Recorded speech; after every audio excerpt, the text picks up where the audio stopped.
Hello everyone and welcome back to part 22 of What If Peter Parker, also known as Spider-Man, was in the My Hero Academia universe. If you haven't seen the previous parts, there will be a link in the description below and the indentation above. If you're new to the channel, consider subscribing, and if you enjoyed the video, please leave a like. Quickly, I just want to say we're very close to 500 subscribers, and once we reach 500, I'm gonna do a special thing, so help me reach that, guys. And yeah, spoilers for the manga, everyone. So, a few days pass with the students training further. One day, during one of the students' breaks, Mina starts breakdancing, stunning many of the students as she screams, "Breakdance! Breakdance! Breaking breakdance!" Mineta makes a perverted comment, as always, as the class looks in awe at what Ashido is able to do. Toru scolds Mineta as Midoriya comments on the dance. Kaminari asked Ashido to teach him how to dance like that, and Midoriya says, "I should try it too." Ashido stops in a pose and says, "Okay boy, let's dance." Midoriya says nervously, "Yes ma'am." Some members of the class start dancing a bit, including Peter, Midoriya, Kaminari, and a couple of the others. Kaminari comments how nice it is that some people manage to keep doing their hobbies even with all the hero training. Sato makes sweets, Ashido dancing, Peter making his tech stuff. He then points out how cool Jiro's hobby is too, praising her, making her fluster, so she forces him to stop. The students then go to class and the school bell rings. Classes started and Aizawa announces the culture festival.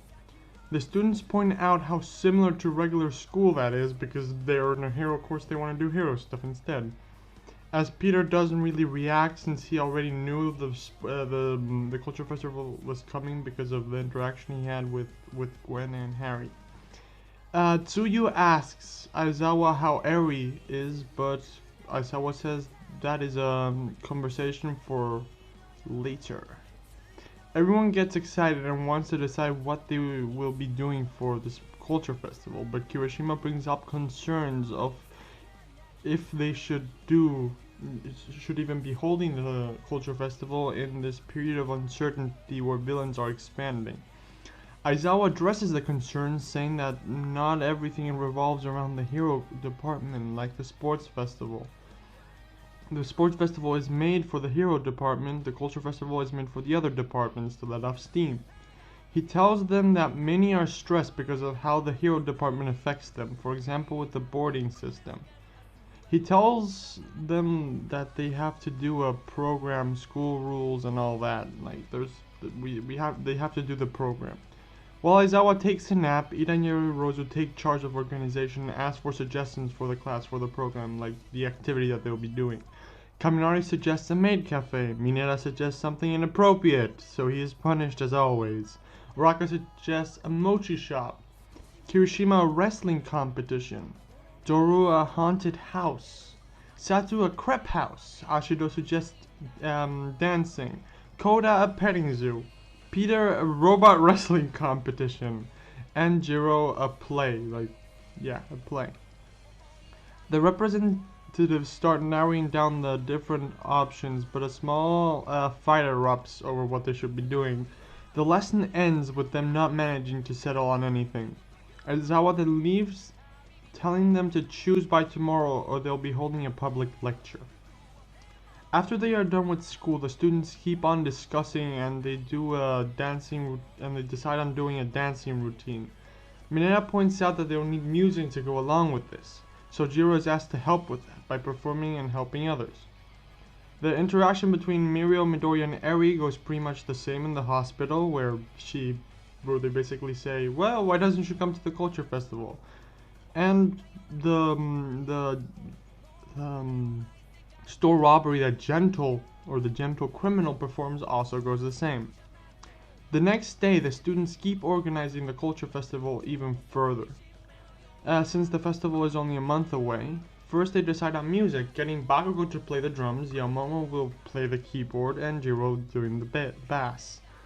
Ashido explains that the event still needs some staging, some pizzazz, showing some examples. Since Aoyama isn't in the class here, Ashito says Kirishima and Todoroki can make ice, and they can use some strobe lights to create some cool effects. Like the strobe lights is kind of the substitute to Aoyama, because Aoyama was doing that in the anime. Peter says, we can do the ice thing, but I can provide something cooler than strobe lights. I'm just gonna need some time to build the machine. They then move on to the vocals, where Juro is chosen to be the singer and Tokoyami as the main guitar. The students are divided into teams. The next day is the students' day off, and Peter gets permission to go to the city using the train to go buy some components he needs to build the machines to use in the culture festival. It's kind of some holographic stuff. Some hologram creator and other stuff, yeah. He gets to the city and makes his way to a small store that is in a shady looking alleyway. He goes in and asks for the components he pre-ordered. A guy named Phineas Mason says, "You the UA kid? You wanted this?"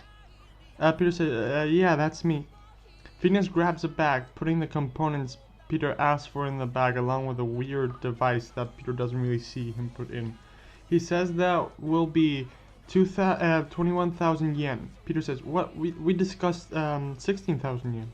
Phineas says, "I'm willing to go 18,000 yen, but the price on these things have gone up. It's not easy to procure technology, and many people want this nowadays. But I'm not willing to go lower than 18,000 yen." Peter says, "Fine," and pays the guy. Peter then goes out of the store and starts making his way towards the station. In the store, a man steps out of the shadows. Phineas tells him, "Okay, time to start preparing the heist. Yue is full of little goodies. I'm sure the new Lord of the Shadows, the new Kingpin, would love to get his hands on those stuff." Peter keeps making his way towards the station when he hears a scream. He goes into a dark alley to investigate. When he arrives in the alley, like at the deep corner of the alley, he sees a man covered in a bloody red symbiote, eating bits of a pro hero called the Blue Streak he just killed. Carnage then turns to the woman. She is crying, crawling away, screaming for someone to help her. Carnage says, "It wasn't supposed to be like this, lady. If you hadn't seen me perform Stain's good work, then you wouldn't have to die. Ah well, more fun that you did." A rush of adrenaline overcomes Peter. He takes off his satchel where he was carrying all the stuff, like he kind of usually keeps the satchel, and throws it towards the wall. A black goo overcomes his body. Peter shoots away at the wall, webbing his satchel in place, and as Carnage goes for the killing blow on the woman, forming an axe out of the symbiote and attacking the woman, Peter, now wearing the black symbiote suit, shoots a webline, making the attack miss. Peter gets in a battle-ready position as the woman, as he tells the woman, "Go! Run away!" I hope you all enjoyed this episode. Please make sure to leave a like, subscribe. Make sure to suggest whatever you guys want in the comments. For example, the Kingpin actually wasn't really an idea I was gonna introduce because I honestly forgot about him until one of you guys suggested it. So yeah, stuff happened. Also, I want to thank you all for all your immense support. I mean, a bit more than a month ago, I only had 100 subscribers. Now we're almost at 500. And let's see if we can push, because honestly, I'm thinking of doing a Q&A or something for 500 subscribers, and I think that would be cool. Well, until next time, everyone, have a nice day.